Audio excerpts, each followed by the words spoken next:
Hello viewers, নিশ্চয়ই ভালো আছেন। আপনারা ভালো থাকুন, সুস্থ থাকুন এই কামনাই করি সবসময়। আপনারা জানেন, আপনারা যারা আমার ভিডিও ফলো করেন আপনারা জানেন, গতকাল আমি কম্পিটিটর অ্যানালিসিসের ইন্ট্রোডাকশন পর্বটি শেষ করেছিলাম। আজকে থেকে আমি প্র্যাকটিক্যাল পর্বটি শুরু করব, অর্থাৎ আজকে আমি শুরু করব জেনারেল অ্যানালাইসিস। তারপরে কালকের ভিডিওটি হবে অন পেজ অ্যানালাইসিস, এরপরে অফ পেজ অ্যানালাইসিস। ঠিক আছে? আজকে জেনারেল অ্যানালাইসিসে আমাদের যে বিষয়গুলো থাকবে সেটা হলো আমরা কিওয়ার্ড সিলেক্ট করব। তারপরে এই কিওয়ার্ড দিয়ে আমাদের কম্পিটিটর যারা সেগুলোকে আমরা টার্গেট করব, কালেক্ট করব। তারপরে তাদের কম্পিটিটর যে ইউআরএল গুলো আমরা এখানে আপনাদেরকে শেখানোর উদ্দেশ্যে আমি এখানে কালেক্ট করে রেখেছি, এগুলো দেখাবো। তারপরে তাদের পিএডি এগুলো কালেকশন করব, ইন্ডেক্স পেজ গুলো কালেকশন করব। তারপরে keyword in title, keyword in URL, keyword in description, keyword prominence, keyword proximity, এই বিষয়গুলো নিয়ে এইগুলো নিয়ে আমরা কালেকশন করব। এই তথ্যগুলো আমাদের কম্পিটিটরদের কি পর্যায়ে আসে সেগুলো আমরা দেখব। এখন বিষয় হলো এইগুলো আমরা কেন দেখব, কম্পিটিটর অ্যানালাইসিস ক্ষেত্রে এগুলো কেন দেখব, আপনারা নতুন যারা আপনাদের জানা দরকার। সেটা হলো এই পিএ দিয়ে আসলে কি, আমাদের কম্পিটিটর যারা, আমাদের কম্পিটিটরদের পিএ দিয়ে আমাদের জানা দরকার এই কারণেই, কারণ পিএ দিয়ে হলো একটা ওয়েবসাইটের সবল দিক এবং দুর্বল দিক। তারা কতটুকু সবল অবস্থানে আছে, তাদের অবস্থান আসলে কি, তারা কতটুকু শক্ত অবস্থানে আছে, এগুলো আমাদের জানা দরকার। ঠিক আছে? পিএ মানে আপনারা জানেন পেজ অথরিটি, আর ডিএ মানে আপনারা জানেন ডোমেইন অথরিটি। অর্থাৎ পিএ দিয়ে কিন্তু একটা ওয়েবসাইটের সবল দিক দুর্বল দিক প্রকাশ করে। কাজেই তাদের অবস্থানটা কোথায়, তারা কতটুকু শক্ত অবস্থানে আছে সেটা আমরা অ্যানালাইসিস করতে পারবো। আর সাইট ইন্ডেক্স পেজ এটা খুব জরুরি না হলেও আমরা জানতে পারবো যে আমাদের কম্পিটিটরদের মোট কয়টা পেজ ইন্ডেক্স করা আছে। ঠিক আছে? আর কিওয়ার্ড, এই যে যে বিষয়গুলো আমি বলেছি, keyword in in title, keyword in, এগুলা এসিও রিলেটেড আলোচনা, এবং এগুলা এসিও ফার্স্ট পেজে আসতে হলে এই নিয়মগুলো অবশ্যই ফলো করতে হয়। তারা কতটুকু এগুলো ফলো করেছে, অর্থাৎ কিওয়ার্ড প্লেসমেন্ট বিষয়টি আপনারা জানেন। একটা কিওয়ার্ড একটা কন্টেন্টের ৬টি জায়গায় ৬টি প্লেসে তাদেরকে প্লেসমেন্ট করতে হয়। একটা হলো কিওয়ার্ড টাইটেলে, একটা হলো এটাকে বলে মেটা টাইটেল, একটা বলে মেটা টাইটেল, মেটা ডেসক্রিপশন, একটা বলে ইউআরএল এ, আরেকটা হলো ইমেজ অল্টার থেকে, আরেকটা হলো কন্টেন্টে। ঠিক আছে? আরেকটা হলো H1, অর্থাৎ তাদের হেডিং এ তারা করেছে কিনা, এই বিষয়গুলো আমাদের জানতে হবে। তারপরে আমরা জানবো হলো কিওয়ার্ড প্রমিনেন্স সম্পর্কে, তাদের কিওয়ার্ড প্রমিনেন্স কতটুকু আছে, কিওয়ার্ড প্রক্সিমিটি কতটুকু আছে। কাজে এই বিষয়গুলো তারা যতটুকু কতটুকু কি করেছে, তাদের কিন্তু এইগুলোতে কোথাও দুর্বলতা আছে কিনা সেগুলো আমরা খুঁজে বের করব। কারণ সেগুলো আমরা ফিল আপ করবো এবং তাদের সবল দিকগুলো আমরা অনুসরণ করব। ঠিক আছে? এইভাবে আমরা অ্যানালিসিস যখন করব তখন দেখবেন আমাদের অবস্থান আস্তে আস্তে সামনের দিকে এগোতে থাকবে। এখন বিষয় হলো যে আমরা প্রথমে যে বিষয়টা আমাদের দেখা দরকার সেটা হলো আহ, এই যে একটা কিওয়ার্ড আমি গতকাল যেটা বলেছিলাম, আমরা আবার সেখানে যাই, বেস্ট মিট ফর ডগস। আমরা যদি এখানে লিখি best best meat for dogs, এই জিনিসটাই আমি সার্চ দিলাম। এখানে সার্চ দিলে এই যে দেখেন ১১২ কোটি বার ব্যবহার হয়েছে এই কিওয়ার্ড। অর্থাৎ এই কিওয়ার্ড অসংখ্যবার ব্যবহার হয়েছে এবং প্রচুর কোম্পানি, প্রচুর ওয়েবসাইট এই কিওয়ার্ড দিয়ে তাদের কন্টেন্ট সাজিয়েছে, এবং তারা অনেকে ফার্স্ট পেজে আছে, সেকেন্ড পেজে আছে। এই যে দেখতে পাচ্ছেন আপনারা যে এই যে ফার্স্ট পেজে আছে, মানে ১, ২, ৩, এই যে ৪, তারা এইভাবে জায়গা দখল করে আছে। এখন আপনারা তো জানেন, যেটা আমরা আলোচনা করেছিলাম যে বিজিতরা তো প্রথম পেজ, এই কিওয়ার্ড দিয়ে যখন প্রথম পেজে ৫-৬টা পর্যন্ত দেখে সেগুলি তারা ক্লিক করে ওয়েবসাইটের ভিতরে চলে যায় এবং সেগুলোতেই তাদের কেনা বেচাগুলো তারা করে। ঠিক না? এখন সবাই, যার কারণে সবাই এই ফার্স্ট পেজে আসার জন্য সবাই পাগল হয়। এখন এই ফার্স্ট পেজে আমরা কিভাবে আসবো, এটার জন্য তো আমাদের কম্পিটিশন। এখন কম্পিটিটর, আমি বলেছিলাম যে কম্পিটিটর হলো এই কিওয়ার্ড দিয়ে যারা ওয়েবসাইট সাজিয়েছে, কন্টেন্ট লিখেছে এবং সার্চ রেজাল্টে যারা আছে, আমি ধরি ১ থেকে ১০০ পর্যন্ত যারা সার্চ রেজাল্টে আছে সবাই কিন্তু আমাদের কম্পিটিটর। কিন্তু আমাদের টার্গেট থাকবে এই প্রথম পেজে যারা আছে, আমরা ১, ২, ৩, ৪, ৫, ৬ এইগুলো আমরা টার্গেট করব।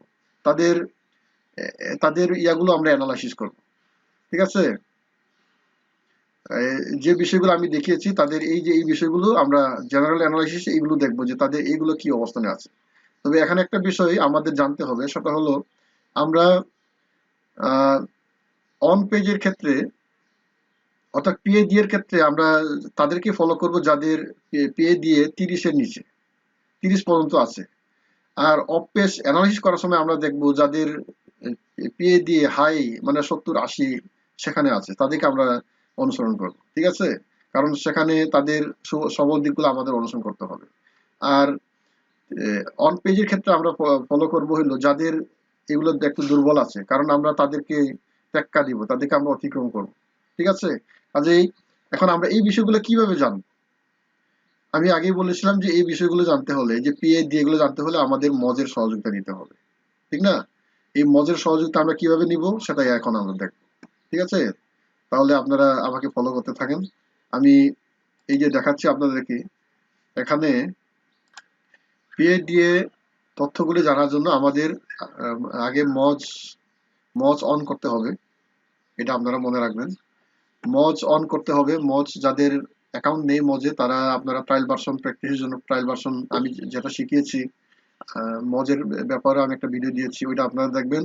আগে মজ অ্যাকাউন্ট খুলবেন, মজ ওপেন থাকতে হবে। তারপরে মজের একটা এক্সটেনশন আছে গুগল ক্রমে, সেই এক্সটেনশনটা আপনাদের অন রাখতে হবে। ঠিক আছে? এটা অন রাখলে পরে আমরা রেজাল্টগুলো দেখতে পাবো। এখন আমি অন করেছি মজ আর মজ বার, এটা গুগল ক্রমের একটা ভার্সন। এখন আমি রিফ্রেশ দিব, দেখা যাক আমরা তথ্যটি পাই কিনা।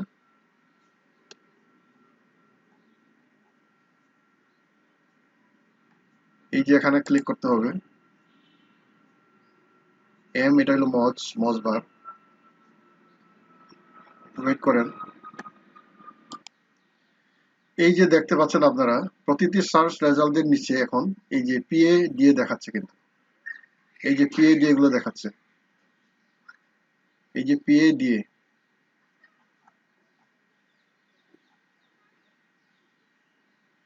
ইনফরমেশন গুলো, রেজাল্ট গুলো এখনো আসছে না।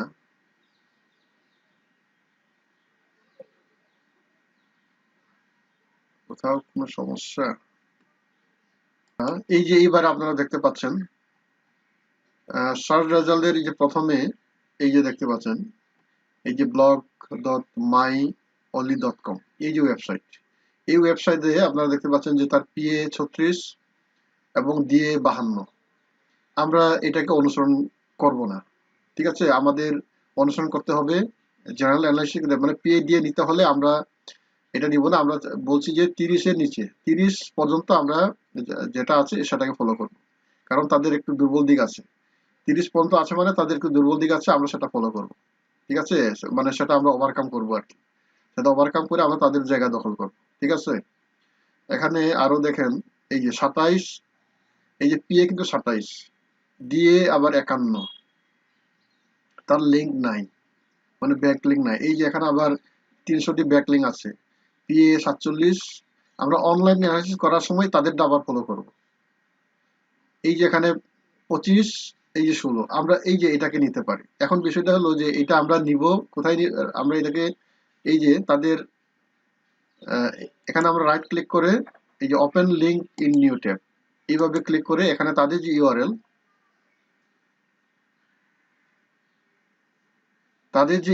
এই যে তাদের ওয়েবসাইট, তাদের এই যে এটা হলো তাদের ইউআরএল, এটাকে আমরা কপি করব। এইভাবে কপি করে আমরা যে শীট তৈরি করেছি এই যে এখানে, এই যে দেখতে পাচ্ছেন আপনারা, এখানে আমরা পেস্ট করব। ঠিক আছে? তারপরে আমাদের কিওয়ার্ড কিন্তু এটা। তাহলে আমি একটা ইউআরএল নিলাম, অর্থাৎ একটা কম্পিটিটরের ইউআরএল নিলাম।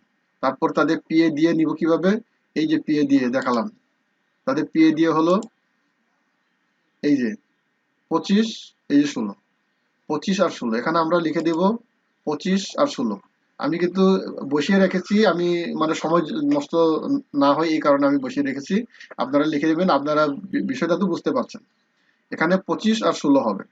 তারপরে তাদের ইন্ডেক্স ইন্ডেক্স মানে কয়টা পেজ তাদের ইন্ডেক্স হয়েছে, এটা আমরা কিভাবে দেখবো? এটা দেখার জন্য আমরা আবার এখানে যাব, গিয়ে এই যে ওয়েবসাইট, এই ওয়েবসাইটের এটাকে আমরা একটু কপি করব। এটাকে কপি করব হলো শুধুমাত্র domain, domain and domain extension. মনে রাখবেন ডোমেইন এন্ড ডোমেইন এক্সটেনশন, এটাকে আমাদের কপি করতে হবে। কপি করে আমরা একটা নতুন একটা ট্যাবে গেলাম। ট্যাবে গিয়ে আমরা লিখবো শুধু সাইট কলম, তারপরে তাদের এই যে ডোমেইন এবং ডোমেইন এক্সটেনশন। ডোমেইন এক্সটেনশন মানে ওই যে ডট কম এর পরে যেটা আছে আর ডট কম যেটা, এন্টার দিলাম। এই যে আমরা এখানে দেখতে পাবো এই যে 2050 রেজাল্ট, অর্থাৎ এই তাদের হলো 2050টি। আচ্ছা আমি দেখি 2050টি না, এখানে ভুল আছে মনে হয়, এতগুলা কি হয় ইয়া।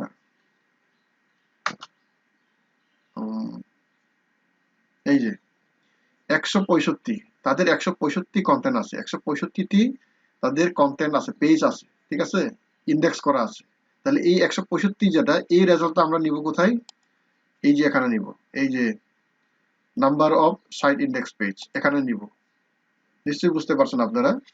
তারপরে আমরা যে বিষয়টি দেখবো সেটা হলো এই যে কিওয়ার্ড ইন টাইটেল।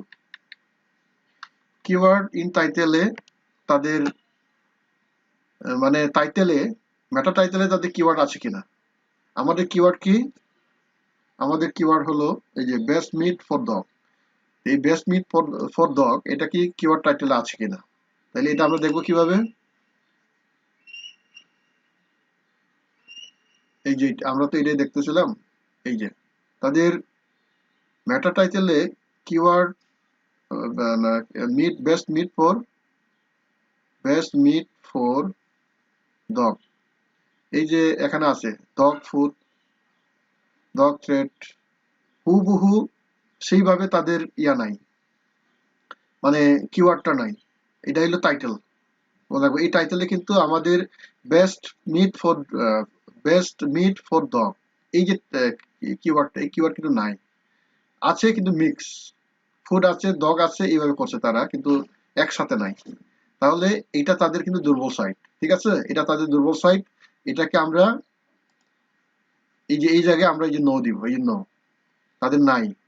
তারপরে তাদের ইউআরএল, তাদের ইউআরএলটা আমরা এখন চেক করবো, তাদের ইউআরএল এ কি এই কিওয়ার্ডটা আছে কিনা। তাদের ইউআরএল আমি ওপেন করে রেখেছিলাম, এই যে এটা তাদের ইউআরএল, এই যে দেখেন meat to feed your dog, এটা আছে। কিন্তু ওই যে যেটা ছিল কিওয়ার্ড যেটা ছিল বেস্ট মিট ফর ডগ, এটা নাই, একসাথে নাই, ভাঙা ভাঙা আছে। তারা কিওয়ার্ড ব্যবহার করেছে কিন্তু ভাঙা ভাঙা, কাজে এটাও তাদের দুর্বল দিক, ঠিক আছে। এটা কিন্তু আপনারা নিশ্চয়ই বুঝতে পারছেন আমি দুর্বল দিক সবল দিক কোনটা বলতেছি। তাদের ইউআরএল এ এই পুরা এই যে এটা থাকার কথা এটা নাই। তারপরে তাদের কিওয়ার্ড ইন ডেসক্রিপশন, তার ডেসক্রিপশনে এই কিওয়ার্ড আছে কিনা, বেস্ট মিট ফর ডগ এটা আছে কিনা, বেস্ট মিট ফর ডগ। তাদের মেটা ডেসক্রিপশন, তাদের মেটা ডেসক্রিপশন কোনটা? তাদের মেটা ডেসক্রিপশন হলো এই যে এটা, এই যে beef is usually one of the more affordable meats and is relatively healthy for dogs, এইভাবে আছে তাদের। তাদের কিন্তু মিট আছে, ফুড আছে, ডগ আছে, কিন্তু একসাথে এই কিওয়ার্ডটা নাই, এটাও তাদের দুর্বল সাইড, ঠিক আছে। তাদের এটা দুর্বল সাইড, আমরা এটাও নো দিব। অর্থাৎ এটা আমাদের জন্য একটা সুযোগ আছে, আমরা তাদের এই তাদেরকে আমরা সহজেই তাদের জায়গা দখল করতে পারবো, কারণ তাদের এটা নাই। তারপরে আমরা যেহেতু এই সাইটে আমরা দেখেছি যে তাদের ডেসক্রিপশনে নাই কিওয়ার্ড, মানে একসাথে নাই কিওয়ার্ডটা, টাইটেলে নাই, ইউআরএল এ নাই। এখন কিওয়ার্ড প্রমিনেন্স এটা তো অবশ্যই নাই, কারণ প্রমিনেন্স মানে কি? প্রমিনেন্স হইলো যে তাদের এই এই যে কিওয়ার্ড, আমরা যে কিওয়ার্ডটা নিয়ে আলোচনা করছি, এই কিওয়ার্ডটা মানে মেটা টাইটেলে, মেটা ডেসক্রিপশনে, কন্টেন্টে, মানে শুরুতে কতটুকু শুরুতে আছে আর কি। অর্থাৎ আপনি প্রথম লাইনেই যদি এগুলো থাকতো সব ক্ষেত্রেই, টাইটেলে, ইউআরএল এ, ডেসক্রিপশনে কতটা শুরুতে আছে, এটাকে বলে হলো কিওয়ার্ড প্রমিনেন্স, ঠিক আছে। এটা কিন্তু গুগলের রুলস। গুগল বলে যে আপনার কিওয়ার্ড গুলো মানে সবসময় টাইটেলের শুরুতে, ডেসক্রিপশনের শুরুতে, ইউআরএল এ, কন্টেন্টের শুরুতে প্রথম 100 লাইনে রাখার জন্য তাদের পরামর্শ, যদি আপনি গুগলের সার্চ রেজাল্ট পেতে চান, ভালো রেজাল্ট পেতে চান, ঠিক আছে। এইগুলো ফলো করতে হবে। এটাকে বলে হলো কিওয়ার্ড প্রমিনেন্স, কতটুকু শুরুতে আছে এইসব জায়গায়। তার প্রক্সিমিটি হলো যে এই যে কিওয়ার্ড গুলো বললাম, এই কিওয়ার্ড গুলো তাদের তো আমরা দেখলাম যে তারা ছড়াইয়া ছিটাই ব্যবহার করছে, ঠিক না, একটা সেন্টেন্সে তারা একসাথে রাখে নাই, ছড়াইয়া ছিটাই ব্যবহার করছে। এই যে ছড়াই ছিটাই রাখা, এটা কিন্তু প্রক্সিমিটি নাই। প্রক্সিমিটি হলো যে কিওয়ার্ড কতটুকু একসাথে আছে। যেমন আমাদের কিওয়ার্ড হলো বেস্ট মিট ফর ডগ, এই যে বেস্ট মিট ফর ডগ এটা হলো একসাথে আছে, এইভাবে একসাথে কতটুকু তারা রাখছে, তাদের প্রক্সিমিটি খারাপ। ঠিক আছে, এটাকে বলে প্রক্সিমিটি। তাহলে আপনারা যে জানেন নিলেন যে কিওয়ার্ড প্রমিনেন্স কাকে বলে, কিওয়ার্ড প্রক্সিমিটি কাকে বলে। আপনাদেরকে যখন প্রশ্ন করা হবে তখন আপনারা জন্য বলে দিতে পারে। ঠিক আছে, তারপরে যে বিষয়গুলো জানা দরকার, আমরা অ্যানালাইসিস করব এই যে তাদের ওয়েবসাইটে এই সোশ্যাল কানেকশন গুলো আছে কিনা। এই যে tweet, Facebook, Google, Pinterest, LinkedIn এগুলো আছে কিনা, এগুলো আমরা চেক করব। ঠিক আছে, আমরা চেক করব কিভাবে, আমরা চেক করব এই যে দেখেন আমি তাদের ওয়েবসাইটটা ওপেন করে রাখছি, এই ওয়েবসাইটে আপনারা দেখেন তাদের কোনো সোশ্যাল লিঙ্ক আছে কিনা। আপনারা দেখবেন এভাবে কোথায় কোথায় থাকতে পারে। সাধারণত এগুলো কনক্লুশনে রাখে, ফুটারে রাখে। ফুটারে কি আছে? ইনস্টাগ্রাম আছে, ফেসবুক আছে, লিঙ্কডইন আছে, মানে আছে কিন্তু সবগুলো নাই, ঠিক না? যাদের নাই ওগুলা কিন্তু খুব বেশি এগুলা ফ্যাক্টর না, তারপরে এগুলো একটা কাজ করে, তাদের এগুলো সঠিকভাবে নাই।